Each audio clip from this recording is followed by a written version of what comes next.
সফর শুরু। আজ হার্ড ব্যস্ত সময়টা লন্ডনের উদ্দেশ্যে।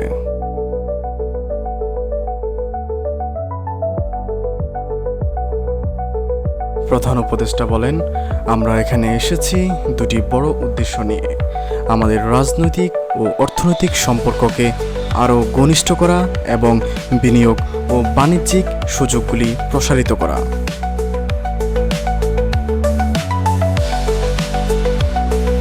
প্রথমে সিরিজ বৈঠক, রাজনৈতিক নেতাদের সঙ্গে কর্মপরিকল্পনা, বাণিজ্য ব্যক্তিদের সঙ্গে আলোচনা। ব্যস্ততায় কাটছে তার পুরোটা দিন।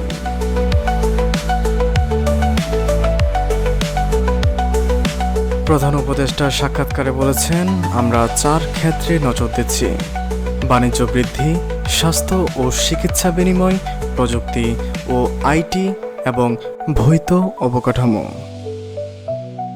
প্রধান উপদেষ্টা বিদায় জানিয়ে বলেন, এই সফর শুধুমাত্র শুরু, আরও সময় সামনে।